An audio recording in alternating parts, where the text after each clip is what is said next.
Halo, semoga kalian tetap semangat dan sehat walafiat.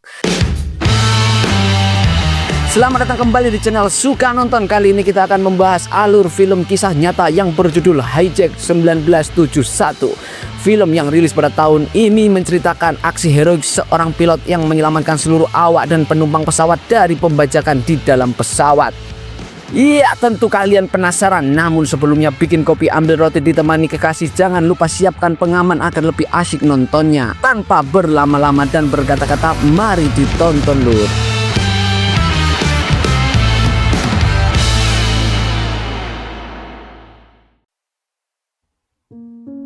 Di awal cerita, di Korea Selatan ada seorang pilot angkatan udara bernama Tailin. Ia tengah melatih juniornya untuk melakukan manuver sambil healing dan ngopi, menikmati pemandangan sambil nyetir pesawat. Ketika hendak ke markas, mereka berdua mendapat laporan terkait pesawat komersil yang melaju cepat ke perbatasan Korea Utara, sehingga mereka langsung tancap gas sebelum pesawat itu benar-benar melewati perbatasan.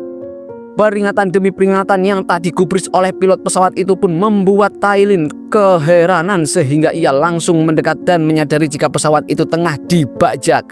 Rupanya Tailin mengenal si pilot yang ternyata adalah tetangganya sendiri yang mengkode untuk melepaskannya saja karena posisi pilot sedang berbahaya, sehingga ia memilih untuk membiarkannya melewati perbatasan dan tidak menembaknya. Akibat dari keputusan sepihaknya, Tailin pun langsung dipecat. Bahkan ia juga disalahkan atas ditawanya 50 penumpang pesawat oleh Korea Utara.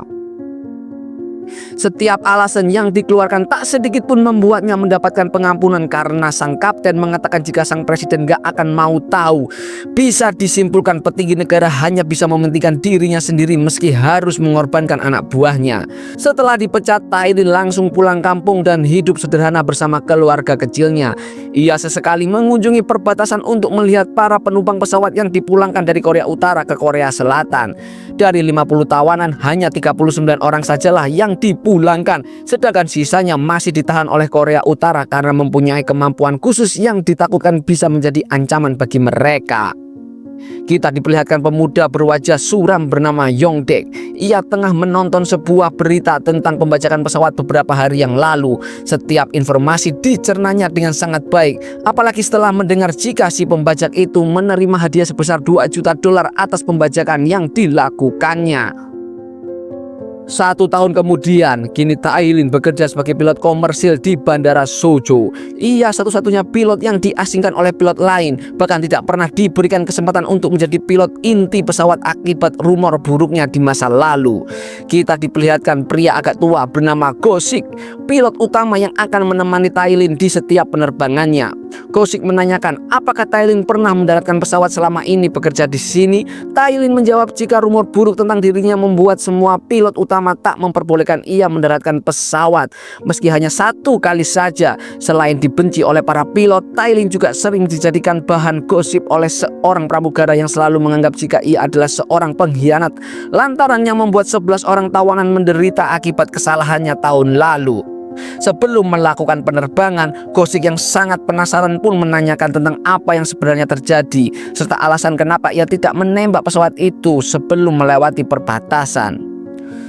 Scene berpindah di bandara. Pada masa itu kursi pesawat tidak diatur dengan nomor, melainkan siapa saja yang bisa berlari lebih cepat, maka ialah yang akan mendapatkan tempat duduk yang paling nyaman. Hal itu terbukti ketika semua penumpang menunggu di depan pintu keluar untuk berlomba dan memilih kursi mana yang mereka inginkan. Layaknya di kendaraan umum, para penumpang itu kerap kali berselisih memperebutkan tempat duduk mereka, sehingga membuat pramugari yang bernama Oksun sangat sibuk dalam mengurusi permasalahan tersebut. Tiba-tiba ada seorang ibu desa yang membawa ayam peliharaannya, membuat penumpang lain merasa tak nyaman. Apalagi seorang pejabat terhormat yang merasa jika dirinya lebih tinggi dari siapapun meminta Oksun untuk mengeluarkan ayam itu, bahkan kalau bisa sekalian dengan nenek itu. Masalah yang tidak bisa diselesaikan oleh pramugari membuat Tailin harus keluar untuk membantunya. Ia memberikan jalan tengah agar mereka bisa segera melakukan penerbangan. Penerbangan itu dilakukan pada tanggal 23 Januari tahun 1971. Para penumpang dengan berbagai macam kondisi membuat kabin tampak ramai. Tak kecuali Yongdek, pemuda Madesu tadi yang juga ikut dalam penerbangan tersebut. Ia seperti mabuk dan terlihat deg-degan. Mungkin karena ini merupakan penerbangan pertamanya, tapi yang pasti ia memilih untuk tetap diam dengan raut wajah yang terlihat sangat gelisah. Dengan gerak-gerik yang mencurigakan, Yongdek mengeluarkan beberapa kaleng yang sedari tadi ia pegang. Rupanya kaleng itu merupakan sebuah bom di mana ia langsung meledakkannya di dua arah yang membuat pesawat itu menjadi kaget.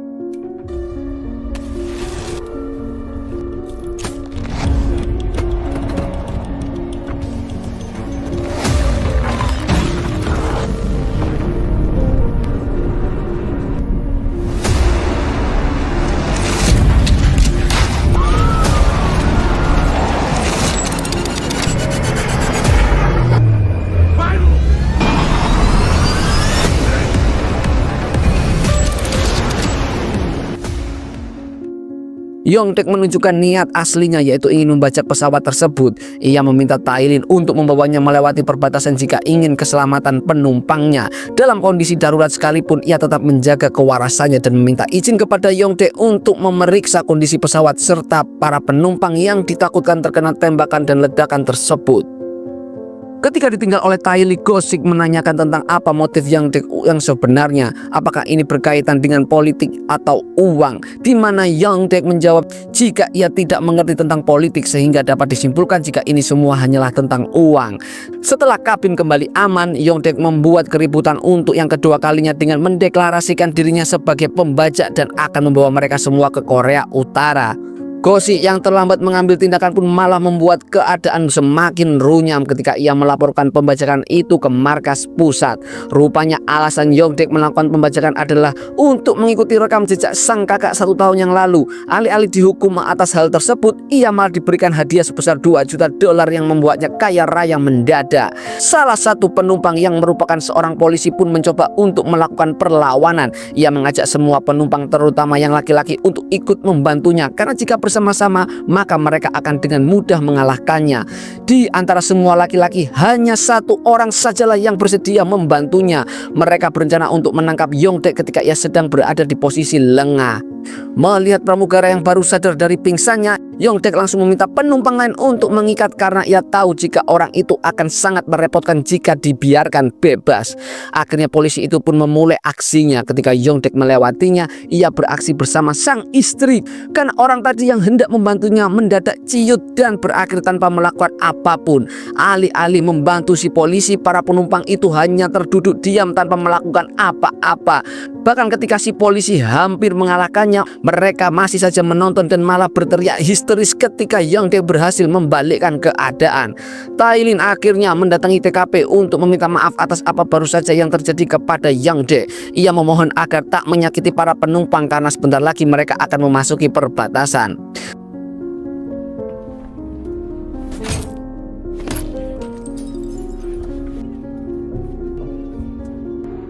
Sambil memikirkan solusi sebelum mereka sampai di perbatasan, Gosik mengumumkan kondisi di dalam pesawat dan meminta mereka untuk menghancurkan identitasnya sebelum berhasil melintasi perbatasan. Meski dengan berat hati, mereka tetap menghancurkannya karena jika tidak, ditakutkan Korea Utara akan menjadikan mereka tawanan, terutama PNS, aparat desa, guru, polisi, dokter, dan lain sebagainya. Sejenak Yongdek mengingat masa lalu ketika ia masih tinggal bersama ibunya di kampung. Ia kerap kali mendapat perlakuan tidak adil, entah itu sebuah tuduhan palsu ataupun penyiksaan, meski ia tidak pernah melakukan kejahatan apapun. Suatu hari polisi mendatangi kediamannya untuk memeriksa sesuatu. Mereka dengan sengaja memfitnah Yongdek dengan menuduhnya sebagai seorang komunis. Selain mendapatkan penindasan, ia juga harus dipenjara untuk waktu yang cukup lama, meninggalkan ibunya yang saat itu sedang sakit parah. Pulang dari penjara, Yongdek mendapati ibunya telah meninggal dunia dengan tubuh sudah dipenuhi dengan maggot, di mana Yongdek langsung mengkremasi jasad ibunya tanpa sedikit pun meneteskan air mata. Setelah tadi merusak kilometer, Tailin beralasan jika mereka telah kehabisan bahan bakar, di mana Yang Dek langsung melampiaskan kekesalannya pada Gosik atau si kapten yang membuatnya tidak bisa melihat akibat darah yang sudah mengalir deras memasuki matanya. Tailin memanfaatkan ketidaktahuan Yang Dek dengan menurunkan pesawat di pesisir pantai. Ia beralasan jika mereka sudah berada di perbatasan dan Yang Dek sudah mendapatkan apa yang dia inginkan. Sadar jika dirinya telah ditipu, Yang Dek pun memberikan bom itu kepada seseorang penumpang di dekatnya dan mengancam jika mereka berhenti maka ia akan langsung meledakkan mereka semua. Pada akhirnya mereka kembali mengudara dan melanjutkan kembali perjalanan menuju perbatasan Korea Utara.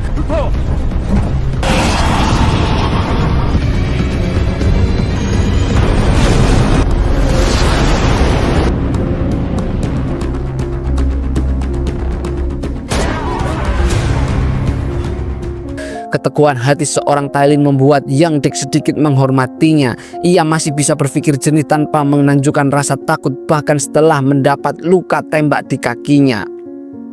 Yang Dek sempat berpikir untuk mengajak Tailin pindah ke Korea Utara, di mana mereka akan lebih dihormati di tempat itu, tak seperti di Korea Selatan yang penuh dengan diskriminasi dan pemulihan terhadap kaum komunis seperti dirinya.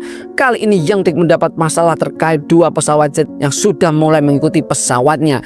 Ia meminta Tailin untuk terus maju meski apapun yang terjadi. Salah satu dari dua pilot pesawat itu rupanya adalah junior Tailin sendiri. Namun karena keberadaan Yang Dek yang tak kunjung menjauhi kokpit pun membuat Tailin tak bisa berkomunikasi, di mana si junior yang tak mengetahui situasi pun langsung melakukan terbang peringatan agar senior bersedia untuk mendaratkan pesawatnya. Karena terbang peringatan itu tidak digubris, mereka mencoba untuk menembaki pesawat itu seperti menembaki musuh, di mana Tailin yang sejatinya merupakan mantan pilot pesawat tempur pun berhasil menghindari mereka, bahkan sempat melakukan perlawanan.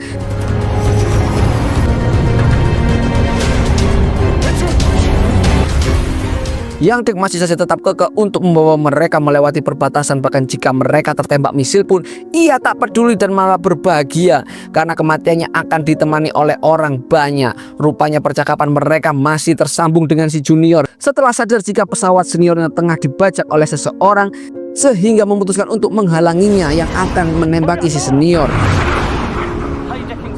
5 mil sebelum memasuki perbatasan, pesawat Korea Utara juga mulai berdatangan untuk menyambut kedatangan tamu yang tak diundang. Serta rekan si junior yang sudah habis kesabaran langsung berpindah posisi supaya ia bisa melakukan tembakan. Di detik-detik krusial itulah Tailin memutuskan untuk bermanuver tepat beberapa meter sebelum memasuki perbatasan. Ia berhasil membuat Yang Dek menjauh dari kokpit bahkan sampai kehilangan senjatanya.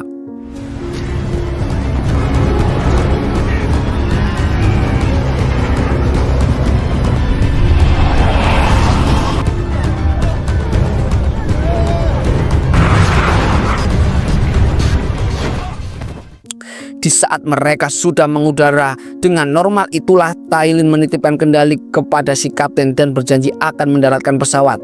Karena saat itu ia harus pergi untuk menyelesaikan sesuatu. Dan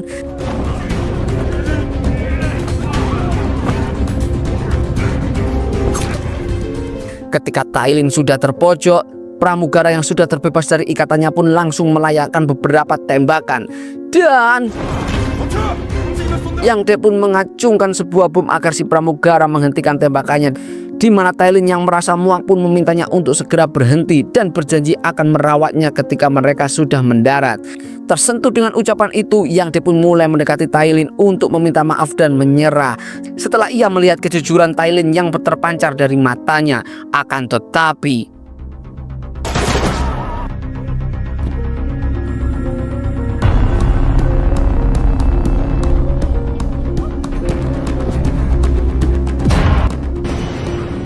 atas penyelamatan itu, Tailin pun terluka parah bahkan sempat kehilangan satu tangannya. Yang meski begitu ia masih tetap menjalankan tugas sebagai pilot meskipun beberapa kali sempat hilang kesadaran. Roda pesawat yang tidak bisa diturunkan pun membuat semua penumpang bahu-membahu untuk menurunkannya, di mana aksi heroik yang dilakukan Tailin membuat semua orang merasa tersentuh, sampai-sampai mereka harus meneteskan air mata ketika Tailin meminta maaf karena tak bisa mengantarkan mereka ke tempat tujuan. Di antara hidup dan mati itulah Tailin mengingat kenangannya bersama sang istri sehingga ia kembali tersadar untuk mendaratkan pesawat dan memastikan semua penumpangnya kembali ke daratan dengan selamat. Tugasnya sebagai pilot pun berakhir ketika mendaratkan pesawat dengan selamat. Dan akhirnya Tailin meninggal dunia setelah mengetahui jika para penumpang sudah berhasil dievakuasi. Dan akhirnya film pun selesai. Terima kasih telah menonton sampai habis dan jangan lupa klik subscribe, like, dan bagikan kepada seluruh umat di dunia. Sampai jumpa kembali di film berikutnya. Suka nonton, suka banget lur.